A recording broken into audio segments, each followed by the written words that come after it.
Hey everybody, this is Noah with Learn Meta Analysis. So we've gotten a ton of attention and comments and excitement about this idea of hooking up our large language model to our Zotero database. Now, I've been playing with this a lot over the course of the last week, and I've learned a few things that I want to share with you guys. So the first thing has to do with how knowledge is handled. So if you remember, the way we set this up is we started with a collection. I'm going to open my Zotero collection, and you'll see I just have a huge assortment of files here, right? So I have somewhere like, I think I have like 13 or 1400 files, and if you click on them, it shows you the text that it took out of each one. So we built our knowledge base. Now, as I was experimenting with this, myself and a couple of my friends realized that when we were actually asking questions, it would just give us three sources, and it often would give us the same three sources over and over and over again. And that's not at all leveraging the power of having 1400 some studies in here. So I found a few things, or I've learned a few things. I'm going to preface this by saying I am not a computer scientist. I just do these things for fun. So any of you out there who are more knowledgeable than me, please do share in the comments how to improve this, because I want to make this thing work, and I want to make it work really well. It's really, really cool, and I can see the promise. I just don't know quite enough yet to know every piece that I should be optimizing. So let me show you the first few things that I've done to try and optimize this. So this video is going to be broken into a few different segments. So this first segment, I'm going to show you how to get into modify that knowledge. So let me open up a new chat here. So this is just any random chat. And if you go up to the top right and click on admin, or on the user, you can go to the admin panel. The thing I want to show you here is if you go into settings, you can then go into documents. Now, this is where I learned about embeddings, okay, and hybrid search and re-ranking and all those types of things. This is, I think, where the secret is going to be to making a more effective retrieval. So by default, this uses sentence transformers, and it uses a specific sentence transformer that is really efficient. It's very fast. Like when you upload a file, it doesn't take too long. But I found that with my scientific articles, it just wasn't performing that well. Like I said, it would find the same couple articles every time. So while we're at this screen, I want to mention some of the advanced parameters, okay? Because there's probably those of you out there who are like, well, is this a context window issue or context length issue? The honest answer is I'm not sure yet, but I can tell you that I tested out a different embedding model, and it is much better. So let me tell you about this one. I'm going to show it to you. I haven't tried the second one. I'm actually try a different embedding model later in the video, and I'll be trying that for the first time. But here's what I've been using for the last few days. First thing I did was I changed this from sentence transformers to Ollama. The reason I did that is because I already had Ollama on my computer, and I already knew how to use Ollama. So I just changed it to Ollama. I put my batch size at 4. I don't have a good scientific reason of why I put my batch size at 4. I did a little bit of reading about this, and long story short, it seems like different models have different optimal batch sizes, so I just picked a number that was low and said good enough. Hybrid search. I have not played with this yet because I just learned about this today, and so the second part of the video where I test out different models, I'm going to use that hybrid search, but for now, I'm not going to do it. Full context mode. This just got added. Like, it might have even been today's release. I just updated my Open Web UI, and I tried this. I turned on this full context mode. It's supposed to make it so it can get like the entire paper. But what I will say is, with 1400 papers in my database, it would take probably 3 to 4, maybe 5 minutes to get a response from the LLM, and it wasn't any better response than what I was getting without this. So I have this turned off right now. I think this is probably really good if you have a single document, or perhaps if you have less documents than 1400. So now let's get to the embedding model. I chose to go with Snowflake Arctic Embed 2. I did this because of some of the scores I found on leaderboards and the fact that this was available through Ollama. So I chose that.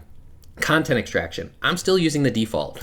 It does offer Tika. I have not tried Tika yet. I want to try it, but I don't know what advantages and disadvantages there might be. If you know about this, please leave comments so that we can all learn from you. I just, at the end of the day, I only have a limited amount of time to experiment with these things, so I haven't tried Tika yet. So I'm still using the default. Now, down here when we get to query parameters, this top K I found is really, really, really interesting. So if top K is under 5, I will get inline citations, but I don't get that many actual references being referenced by the large language model. I'll get maybe 3 to 5 tops. So what I have actually had this at, I put it at 4 because I'm going to show you how this differs here in a second. But I've been using this usually around like somewhere between 20 and 50. And for me and my purposes, it's giving me better results, but there's trade-offs. So we'll get to that. I haven't changed this too much for the RAG template, but I'm sure I will at some point. The last thing that I did change was the chunk size. Now, I have changed this to 3,000. This is a little bit arbitrary. I think in the beginning, its default is something like 1,000. I chose 3,000 because I wanted to try and keep a little bit more context together from within the article. So this is 3,000 characters together, which should, in my mind, hopefully like keep an introduction section intact or keep, you know, most of a literature review section intact per chunk. And so I increased it to 3,000, and for me, that has been working better. Last but not least, I turned on OCR down here for extract images, and the Snowflake model does seem to work with that, so that's been fine. So I haven't touched anything else in here. I'm gonna just leave this as is for now, and I'm gonna show you guys some of the results that I get. I'm gonna use Granite. So previously in my video, I mentioned I was using Olmo 2. Actually, I wasn't. I think I was using 5.4. 5.4 gives me good results. Olmo 2 gives me really good results as well. But what I've learned is Granite 3.1, this is a 2 billion parameter model. It's really small, but IBM says it was made to help with RAG. And what I've found is that it's pretty stinking good in this use case. And so let me show you an example. I'll say, can you explain social agency theory in relation to pedagogical agents? And we'll hit go. So you'll see it's going to take a minute here to search my knowledge base, and then it's going to spit out a result. So that was really quick, right? Like that was really quick. Oh, I forgot to mention one other thing. I'm sorry. For all of my models right now, for like my models that are hooked up to this Zotero database, I changed my system prompt in the model itself to say, please include inline citations. So that's why you'll see something like this included in there. And it's also why these are here. So let's take a look at this. Social agency theory posits that when learners engage with them, they are more inclined to invest effort into deep learning. This is accurate information. Like this is correct. This did come from the database. So that is great. These virtual characters, yes, this is also true. I am not familiar with this study. This is one of my studies. And I think I probably do mention that in that study, but that's not where this original framework of expert mentor motivator came from. That came from Baylor's work. Okay, so the interesting thing here that I want to point out, number one, we have some inline citations, and when we drop this down, you see how it's only got 4 articles here? So how do I change that? Because what I realized is I didn't want only 4 articles. I wanted to get synthesized information from across my articles, but still know my sources. So that's where I started playing with that top K parameter. So I'm gonna go back into my settings panel. I'm gonna go back to my documents. I'm gonna change my top K parameter, and now I'm gonna make it 50. I'm gonna click save. And I'm going to go back into here. I'm going to run the exact same model, and I'm going to run my exact same prompt. So check out how different this is. This is so cool. So this is why I liked having a higher top K. So when we read this, number one, it's giving me much more information. It's a framework that explains how we develop a sense of self and agency in social context. Okay. Blah, blah, blah, blah, blah, blah, blah, blah, blah. I'm skimming here because obviously I haven't read this before.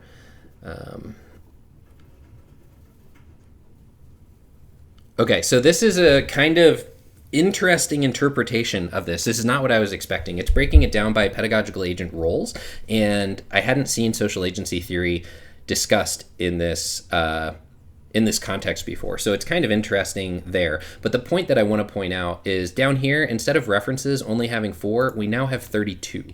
Okay, and so if you haven't figured this out already, when you click on this, it tells you the content relevance for this. So now you've seen what this does with Granite. This is a really small model. As you saw, it's really fast, and I only have an 8 GB GPU. So what I want to do now is I'm going to open up a new chat, and I'm going to switch us over to one of the other models. I'm going to show you Olmo, which is one that I really like.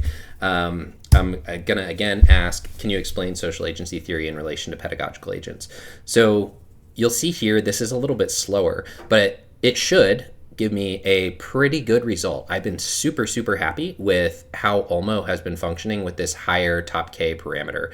So hopefully this will finish up here in a second. And I know it's boring waiting for this on a video, but I wanted you guys to be able to see how this actually runs in real life. So like I said, I have 13 to 1400 papers in this database, and Olmo is like a 12 or 13 billion parameter model, and I have an 8 gigabyte GPU.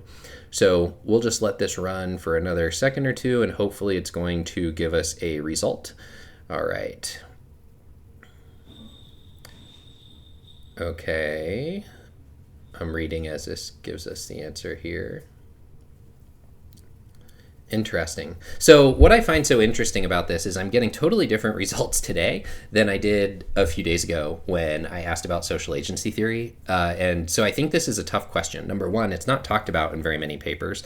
And number two, there's not a ton of information about it in the papers that are there. So it's kind of interesting reading about what these things are doing, but this also highlights some of the challenges that I've faced with this system. So I expected this to just frankly search the papers, pull out specific sentences, and that's not necessarily what it's doing.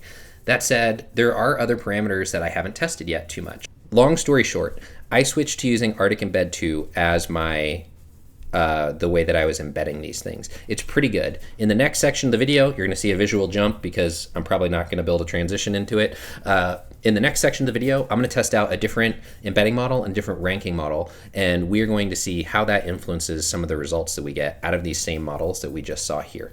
Last but not least, in the third section of the video, I know this is going to be a really long video, but in the third section of the video, I'm going to show you guys what happens when we search knowledge with a model like this, where I have Noah's BFF 5.4, if we use that method versus using the hashtag method, because unfortunately I have found different results using the other method. So I'm gonna cut off my recording here, and I'm gonna go set up this other embedding model, and I'll be back here in a minute. All right, so here we are, everybody, back with the next step of the process here. So I've done a bit of testing, and I want to show you what I've learned. So the first thing that I did, let me open up the settings here. Give me just a second to get to my document settings. Okay, so as you can see, I'm still using Ollama right now for my embedding model, but I did do some testing where I used the default embedding model, and then I used this different re-ranking model. I then changed it and went back to Snowflake Arctic Embed 2 and tried that with the re-ranking model. And then I lastly tried just Snowflake Arctic Embed 2 as the next option. And I ran these against each other, and I ran the same set of questions through each one. So I'm going to put this into the description so that you guys can take a look at these answers for yourself and see how it differs. Something that I want to highlight here is these columns that I put in green. These were the ones that I thought were particularly good responses. I do want to make a note that this is no longer using my 1400 paper database. The reason is because in the process of changing all of these things, I somehow really broke OpenWebUI, and I had to completely uninstall and completely reinstall everything from absolute zero.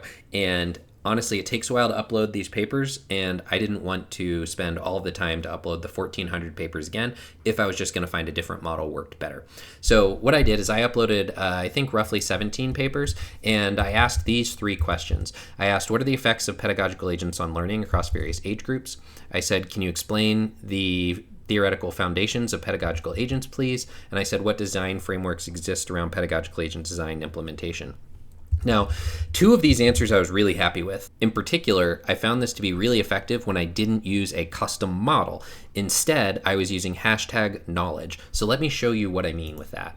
So when I go back to a chat and I start a new chat and I'm chatting with 5.4, there's two different ways that we can do this. So if you remember, what we did last time in our previous video was we set up a custom model, and just like I have here, where I always press that on accident. Here we go, where when we edit it, we can choose the base model and we select the knowledge base. Now, common sense would dictate this should behave the same if we tell it that this is the knowledge base here versus if we tell it this is the knowledge base in the chat directly, right? In my testing, I found that is not even remotely true. I get consistently better results when I do something like this, when I do hashtag and then I choose my collection. So I am actually no longer using that custom model because that custom model doesn't perform as well as when I just do a hashtag in front of it. So you'll see that it reflected in these in this chart. So if you look at this answer, something that you'll see is this had much more specific information. So and it gave me inline citations, and it included other citations that were correct from the paper. So it's like Castro Alonso et al. Found this, blah, blah, blah.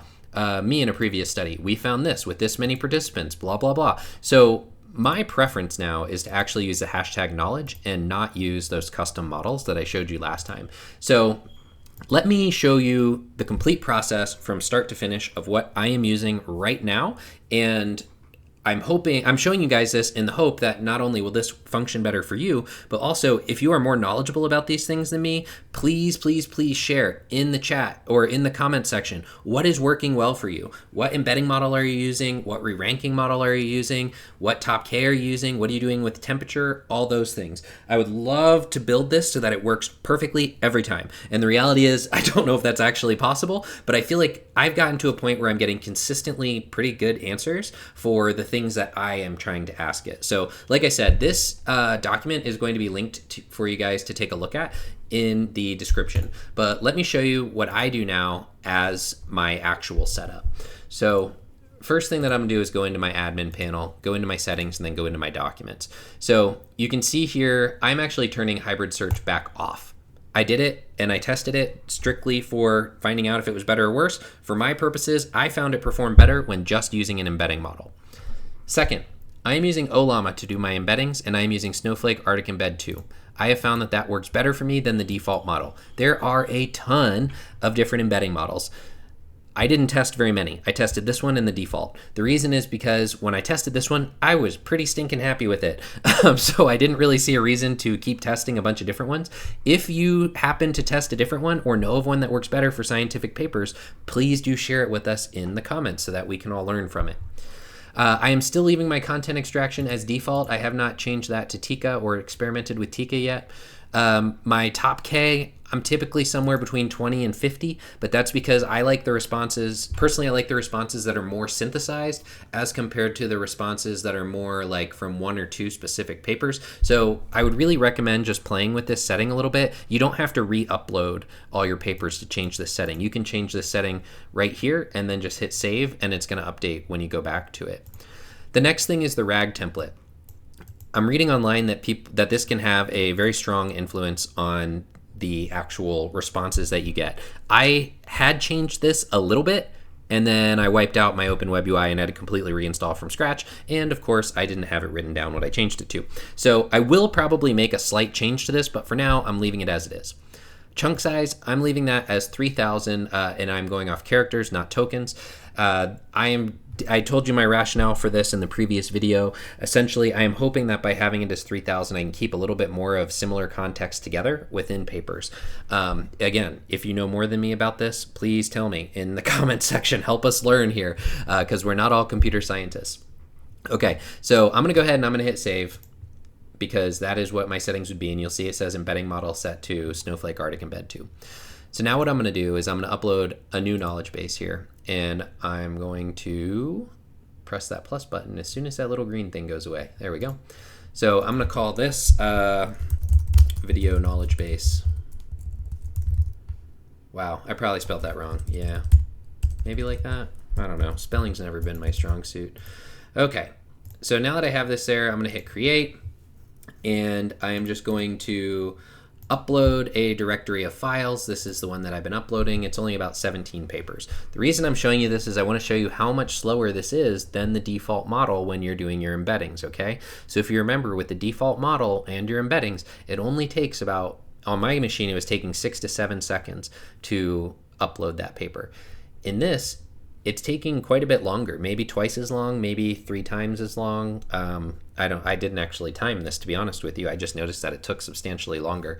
I usually just get up and walk away during this phase. And honestly, the main reason I'm using this one still, even though it takes longer, is it just worked that much better for me that I feel pretty comfortable recommending it at this point compared to the default. But again, feel free to experiment with these things, and please let us know what works and doesn't work well in this context. I'm actually going to pause the video here. Nobody wants to sit here and wait for the next 5 or 10 minutes while these upload. All right, guys, so here we are. We have our 17 papers or so here. Now let me show you how I am actually using this in practice. So typically speaking, I am skipping that whole create a custom model thing because it's just not working as well.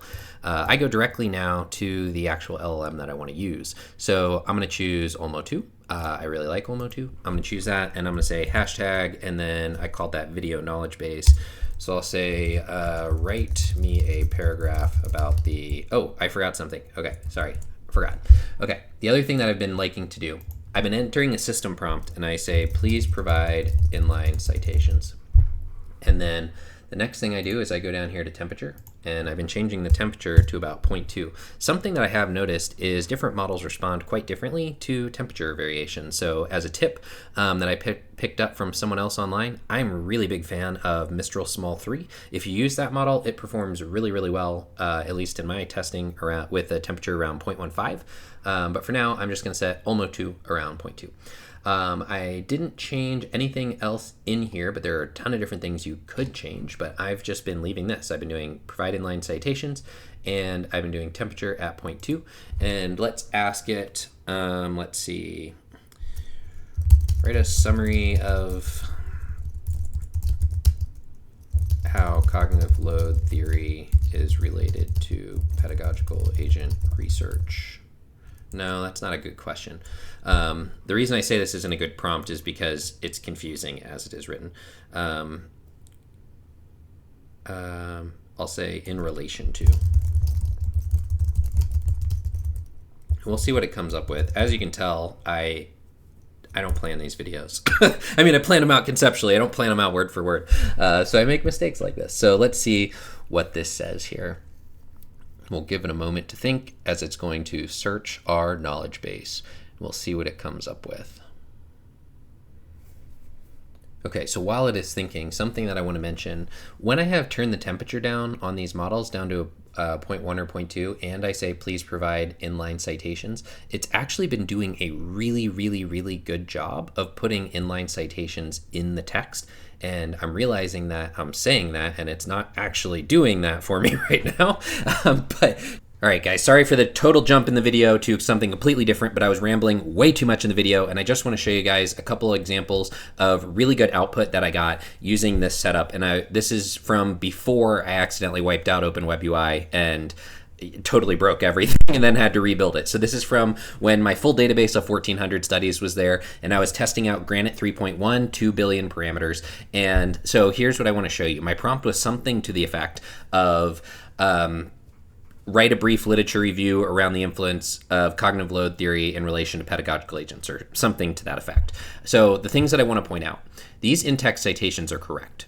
Okay, like this, John Sweller is a major person in cognitive load theory, and both of these papers are major papers in the field that actually exist. So that's pretty solid. Moving down here, the writing was actually pretty good. Moving on, we have a couple more studies that are being cited, and I believe they are largely accurate. I remember this Wouter study is accurate. This Felicianos et al. Study, I don't remember it off the top of my head, but I know that he was working in this area of pedagogical agents at that time, so we could easily check it. Moving down here, again, pedagogical in regard to learner characteristics. Okay, so this citation here I don't think is necessarily correct. This 2010 paper doesn't, it may talk about pedagogical agents, but I would be surprised if it does. I don't remember it in enough detail. It was a major theory paper in the area at the time, but pedagogical agents aren't a major part of that theory. So I would be a little surprised if they're specifically mentioned, but they very well could have been.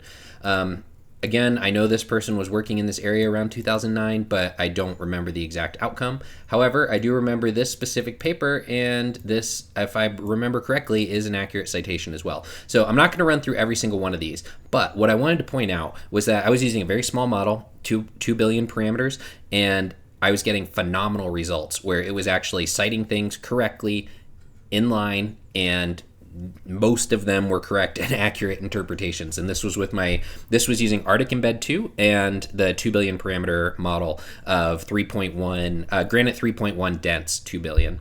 So that said, this video has been way longer than I anticipated. I apologize for that, but hopefully you've gotten some good information about what is working for me and what is not working for me, and hopefully you were able to track what I was saying with, these are what my recommendations would be at this point.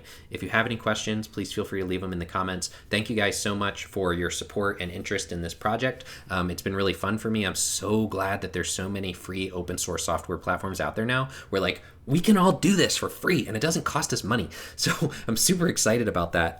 If you guys figure things out, please do let us know in the comments. Please, please, please, because this is going to be such a powerful tool for anyone out there who needs to search their documents pretty quickly. So that said, have a great weekend, everybody, and I'll see y'all in the next video.